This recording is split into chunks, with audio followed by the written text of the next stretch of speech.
Est-ce que ce nouvel outil Google va être capable de nous simplifier la vie?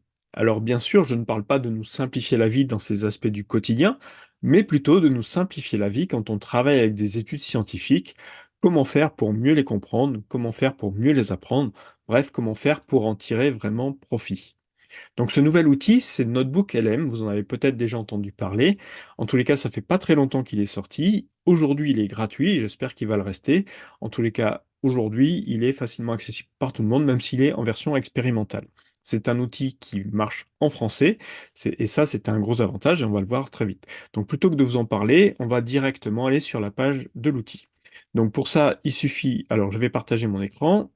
Pour accéder à l'outil, il suffit de se connecter sur Notebook LM.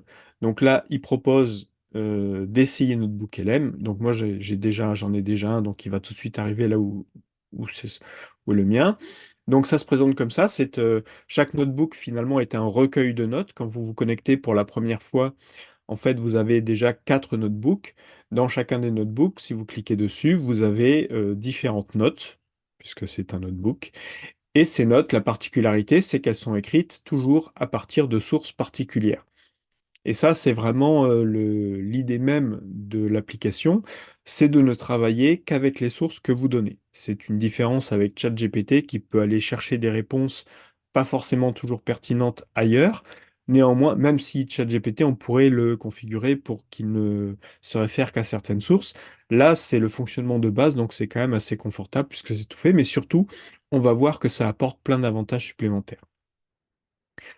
Donc, l'idée, pour vous montrer la puissance de l'outil, on va faire une recherche sur l'ortie et son intérêt dans le traitement du syndrome métabolique. Comme ça nous permet d'aller chercher des études et de voir ce qu'on peut en faire. Donc pour ça, je vais créer un nouveau notebook. Voilà, et là, on voit tout de suite qu'il nous demande des sources. À ce niveau, j'en ai pas, donc je vais fermer ça et je vais directement aller sur PubMed. Alors j'ai déjà fait la recherche hein, pour pas qu'on perde de temps. Si vous êtes habitué à PubMed, vous savez qu'il y a des articles sur lesquels vous pouvez accéder à l'intégralité de l'article et d'autres, c'est plus difficile. La différence, c'est quand on voit Free PMC article, vous savez que vous pouvez accéder à l'intégralité de l'article, alors que si vous ne voyez pas ça, par exemple ici, vous ne pourrez accéder qu'au résumé de l'article. Alors c'est en anglais, mais pas de souci. Dans un premier temps, si vous voulez, vous pouvez toujours traduire la page en faisant bouton droit, traduire si vous êtes sur Google Chrome. Et là, vous avez le titre des études en français. Ensuite, une fois qu'on a sélectionné son étude, ben, on va cliquer dessus et là, on voit le résumé de l'article. Si on veut l'intégralité de l'article, il faut cliquer sur le PMC ID et là, on voit l'intégralité de l'article. Donc, il est en anglais et il est long. Voilà. Donc, si on veut le travailler, alors comment je faisais avant? Avant, je me connectais sur l'article, je le lisais, je prenais des notes, etc., etc. C'était long et fastidieux. Éventuellement, si vous n'êtes pas à l'aise avec l'anglais, toujours pareil, vous pouvez traduire l'étude. L'avantage, c'est que la traduction des études en anglais, de l'anglais à français, sont assez intéressantes, enfin, sont assez fidèles parce que le langage scientifique n'est pas très compliqué, il n'y a pas de tournure de phrases compliquées, c'est des structures verbales basiques, donc la traduction en général est assez bonne.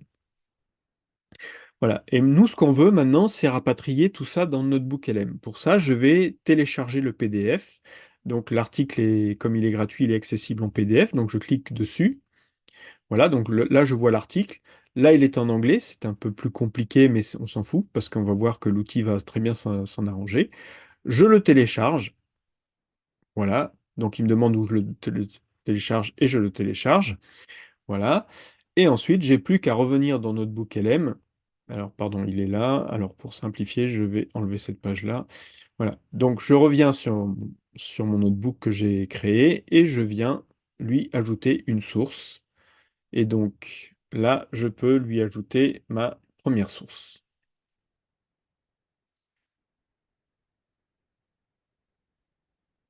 Donc là, il va se passer quelque chose, c'est-à-dire que la source, il va l'analyser et proposer déjà un résumé en français. Donc vous voyez, ça c'est vraiment intéressant parce que on a mis une source en langue anglaise et le résumé est en français, c'est-à-dire qu'il a bien compris qu'on est français et qu'on veut interagir en français sur un document anglais. Il nous propose, par défaut déjà, il a lu le document et il nous propose des questions. qui sont en rapport avec l'étude. Donc, si par exemple, je décide de cliquer sur une de ces questions suggérées, il va répondre en lisant l'étude que je viens de lui fournir. Voilà, donc là, il a répondu. Donc, si on revient, voilà, étude de l'ortie sur le syndrome métabolique. L'ortie est utilisée depuis l'Antiquité et est considérée comme importante en phytothérapie, etc., etc.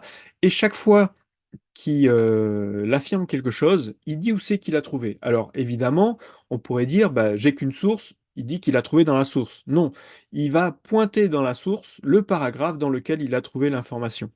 Et ça, c'est intéressant parce que ça nous permet tout de suite d'aller vérifier si c'est cohérent avec ce qu'il dit ou si c'est la partie qu'on voulait.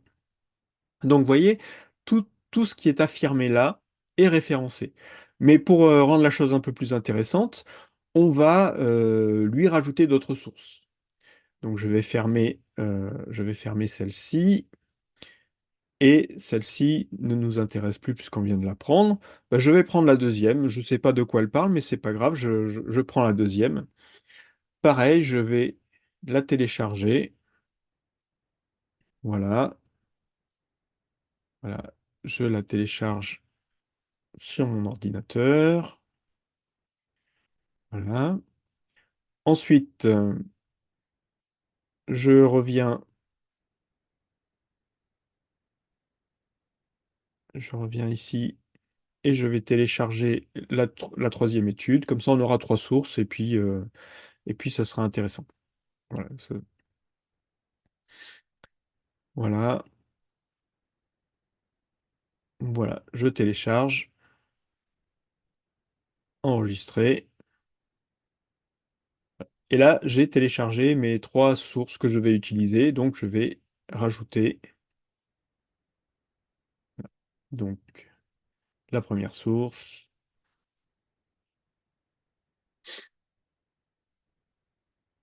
et la suivante.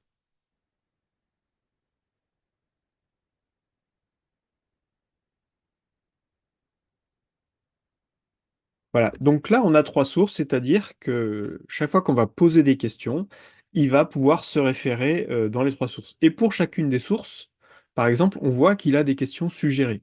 Donc une fois qu'on a nos trois sources, on va pouvoir enfin travailler. Alors, l'idée, c'est vraiment de ne pas utiliser les outils pour devenir plus bête, mais vraiment de les utiliser pour mieux comprendre. Et c'est ça qui est intéressant, et vous allez voir que c'est en ça que cet outil est intéressant. Je pourrais continuer à utiliser les questions suggérées via, euh, euh, via différentes choses, mais en fait, il me propose des options intéressantes. La première, c'est un document d'information qui va reprendre tout ce qui se dit dans les sources pour en faire un vrai document de synthèse qui pourrait servir quasiment de base de travail. Donc, je clique dessus et il va générer toute cette note. Alors, comme il y a plusieurs sources, ça peut être un peu long, mais c'est pas très grave. Voilà, donc là, il nous a fait donc un document de synthèse sur l'ortie et le syndrome métabolique.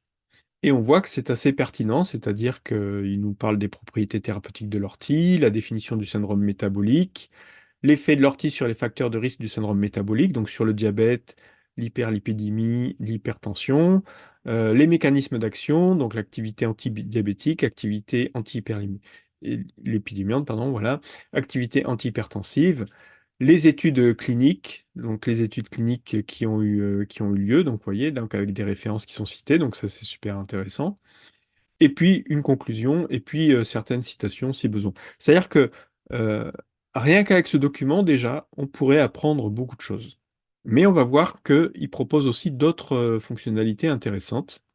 Une fois qu'on a fait une note, on peut lui proposer d'autres choses. Si on sélectionne la note, par exemple, on peut lui demander de m'aider à comprendre, de critiquer, de proposer des idées associées ou de créer un plan. Alors, créer un plan, ça marche pas toujours. Des fois, je l'ai utilisé, des fois ça marche, des fois ça marche pas. Critiquer, ça n'a pas beaucoup d'intérêt parce que il critique pas spécialement le contenu scientifique. Il va plutôt critiquer l'orthographe, la mise en page, etc., etc. Mais bon, ce qui est intéressant, c'est plutôt m'aider à comprendre. C'est-à-dire que il y a une première note et je lui demande de m'aider à comprendre cette note.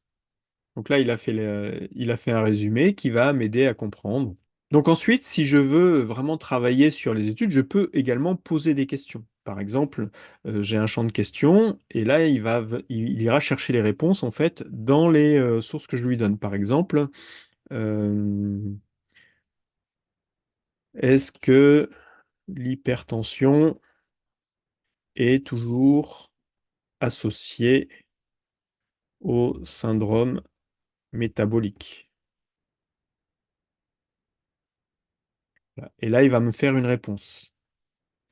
L'hypertension est une caractéristique du syndrome métabolique tel que défini par l'OMS, voilà, etc., etc. Donc, il donne une réponse. Mais maintenant, je peux creuser et plus loin.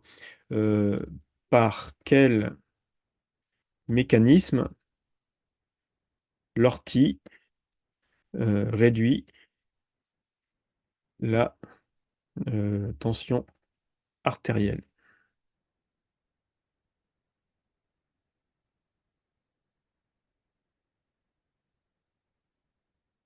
Voilà, donc là, il nous donne aussi également une réponse. Alors évidemment, c'est une réponse qu'on a vue un petit peu dans la synthèse. Mais voilà, on pourrait poser des questions vu qu'on n'a pas lu l'étude. On voudrait creuser un petit peu plus. Euh, L'étude propose telle d'autres plantes contre le syndrome métabolique. Donc l'étude se focalise sur les avantages potentiels de l'ortie pour le traitement du syndrome métabolique, bien que l'étude mentionne d'autres traitements, comme l'électroacupuncture, elle ne propose pas d'autres plantes pour lutter contre le syndrome métabolique. Donc ça ne veut pas dire qu'il n'y a pas d'autres plantes qui marchent contre le syndrome métabolique, ça veut juste dire que dans les sources qu'on lui a données, il n'est pas fait mention d'une autre plante. Par contre, là, on voit qu'il parle du chardon-marie, donc cependant l'étude met en évidence qu'un mélange d'herbes contenant de l'ortie, du chardon-marie, de la résine de Boswellia serrata, a montré un effet hypoglycémiant significatif chez les patients diabétiques. Donc voilà, donc il répond un petit peu à la question comme il peut en fonction de ce qu'il trouve dans les sources. Qu'est-ce que je pourrais poser d'autre comme question?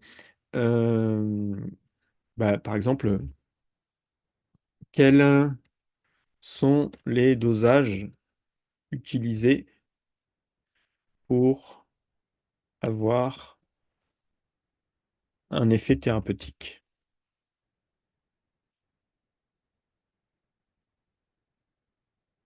Voilà, donc là, il dit que malheureusement, les sources ne contiennent pas d'informations spécifiques sur les dosages d'urticate dioïca pour obtenir un effet thérapeutique sur le syndrome métabolique. Cependant, les sources mentionnent plusieurs études qui ont démontré les effets bénéfiques de l'ortie sur les paramètres métaboliques. Par exemple, une étude a... Et donc là, il va chercher dans la bibliographie en citant les numéros dans les études en question. Donc ça, c'est super intéressant parce que ça nous permet de remonter le fil de la connaissance, c'est-à-dire de voir d'où vient cette information, c'est jamais donné au hasard. Et on peut ainsi, comme ça, poser plein de questions. On peut tout à fait aussi, quand on est là, écrire ses propres notes si on a envie. C'est-à-dire que, pardon, je reviens sur notre notebook. Bon, pour l'instant, on a fait que, ah, ben, j'ai pas enregistré j'ai pas enregistré les notes. C'est pas très grave, je reviens dans ma discussion. Vous voyez, en fait, là, c'est les notes qu'on a gardées. Et ce que j'ai pas fait, c'est que lorsque j'ai posé des questions, j'ai pas gardé les réponses. Mais c'est pas grave, il suffit que je réaffiche la discussion. Et là, on voit quels sont les effets de l'ortie sur syndrome métabolique. Et si j'avais envie de garder ça, eh bien en fait, il suffit de l'épingler. Voilà. Et donc là, il vient de la rajouter. Donc pareil, si j'avais posé une autre question pour m'aider à comprendre, si j'avais voulu garder la réponse, je l'épinglerais également. Si par exemple c'est la dernière question, l'étude propose-t-elle d'autres plantes que le syndrome métabolique? Donc ça, on a vu que bon, j'avais pas forcément envie, mais si je veux, je peux l'épingler aussi. Voilà. Et on va peut-être regarder la dernière réponse qui était aussi intéressante. Voilà. Et donc là, on voit que il nous a pris on a gardé quatre notes par rapport à tout le travail qu'on a fait. Et on peut ainsi, comme ça, donc faire pas mal de choses. Ce qui est vraiment intéressant, c'est que Quand vous voulez vraiment analyser, travailler sur une étude, vous pouvez directement partir sur le guide notebook et demander le document d'information qui va vraiment vous faire une synthèse pertinente sur les sources que vous avez données. Vous pouvez également travailler avec les questions fréquentes, c'est-à-dire que vous ne savez pas trop comment aller piocher dans les études. Eh bien, il va vous proposer des questions fréquentes par rapport aux études et par rapport à ce qu'elles contiennent. Voilà, donc FAC, l'orthidioïque et le syndrome métabolique. Donc là, on a des questions fréquentes avec des réponses. Donc ça, c'est super intéressant. C'est super, enfin, super intéressant, surtout si on veut avoir des fiches de révision. Donc, vous voyez, l'idée, c'est que euh, les sources, euh, on va pouvoir les digérer beaucoup plus facilement grâce à Notebook LM parce que ça nous permet d'aller triturer l'information, d'aller la structurer, d'aller l'extraire en fonction des questions. Si on a des questions en fait très précises, en fait, on peut directement les poser. On a vu qu'on avait le champ de questions, on avait le Git Notebook pour avoir accès à certaines fonctionnalités comme un sommaire, une synthèse. Alors, chronologie, bah, je pense que si on la teste, ça va pas nous apprendre grand-chose, mais néanmoins, ça peut toujours être intéressant. Voilà, donc là, on a la chronologie des événements. Donc malheureusement, les sources en ligne ne contiennent pas assez d'informations pour créer une chronologie détaillée des événements. Mais vous voyez que si à la place des études scientifiques, vous avez un document historique, vous pouvez extraire toute une chronologie des événements pour en faire une forme de synthèse. Donc voilà, donc c'est une fonctionnalité qui est pas forcément très pertinente. Donc là, on voit les personnes mentionnées et les biographies. Donc ça peut être intéressant éventuellement. Ce que j'ai bien aimé aussi, c'est le guide de préparation, mais ça marche pas toujours. L'idée, c'est que le guide de préparation, quand on clique dessus, il va faire un document avec des questions quiz et il va évidemment donner les réponses, ce qui va nous permettre de pouvoir réviser le sujet. Ce que j'ai bien aimé aussi, mais malheureusement, ça s'affiche pas tout le temps. C'est-à-dire que alors, on va quitter voilà, on revient sur une note. Voilà, qu'est-ce qu'on va prendre? Effet de l'ortie sur le syndrome métabolique. Voilà, si je clique dessus, alors c'est peut-être, voilà, ce que je vais faire, c'est que ça marche pas sur tout. Je pense qu'il faut qu'il y ait un document structuré à la base. Donc, je vais prendre le briefing. Voilà, je vais sélectionner lui et je vais lui demander de créer un plan. Voilà. Et là, je ne sais pas s'il le fait. Voilà, il le crée ici. Donc voilà, il a fait un plan et ce plan-là, on peut très bien le récupérer. Et si on veut l'utiliser, par exemple, pour en faire une carte heuristique ou n'importe quoi, ben voilà, il est directement disponible. Il suffit de le transformer, éventuellement avec ChatGPT, on va le transformer au format Markdown. Et puis de là, on peut l'utiliser dans n'importe quel logiciel de mind mapping pour pouvoir faire une carte heuristique de ce plan-là. Donc en fait, vous voyez, l'idée, c'est vraiment, on a une possibilité avec cet outil de pouvoir aller interroger des sources, travailler avec des sources, mais surtout, et c'est pour moi le plus important, pouvoir faire des synthèses pertinentes et faire des documents de travail qui nous permettent vraiment, non pas d'utiliser les sources pour produire du contenu et pas les comprendre, mais vraiment comprendre ce qu'il y a dans les études, comprendre comment on peut apprendre, structurer l'information pour mieux la comprendre et l'apprendre. Et pour moi, ça, c'est vraiment intéressant. Ça change un petit peu des outils qui vont travailler à notre place. Là, c'est vraiment une aide pour vraiment comprendre ce qu'on est en train de faire. Et c'est en ça que je trouve que c'est un outil intéressant.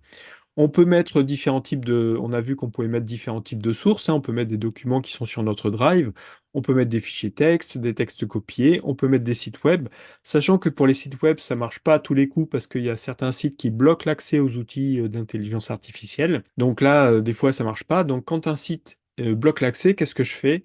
Eh bien, je vais sur le site en question, je fais imprimer le site au format PDF. Donc ça me fait un fichier PDF que je mets ensuite comme source dans Notebook LM. Donc en gros, si on fait un résumé, on voit que c'est un outil qui est vraiment super intéressant si on veut travailler sur des études, et ça, même si on n'est pas à l'aise en anglais, même si on n'est pas à l'aise avec le jargon scientifique, on a, grâce à cet outil, une façon d'interagir avec les études pour mieux les comprendre, d'une part, mais aussi mieux les apprendre. Et ça, c'est vraiment intéressant parce que Je trouve toujours plus pertinent quand on utilise les outils pour être plus performant plutôt que pour pondre du contenu à notre place sans comprendre ce qu'on a pondu finalement.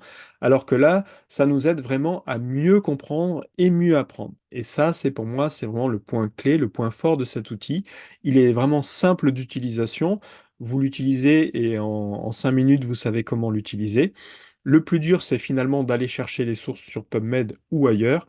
En tout cas, il y a vraiment un potentiel pour vous faire gagner du temps, pour vous créer des notes de synthèse qui vous seront pertinentes et qui vous seront utiles. Et pour ça, je pense que c'est vraiment un outil à avoir sous la main dès qu'on a la possibilité. Voilà, prenez bien soin de vous et à mardi prochain pour une prochaine vidéo.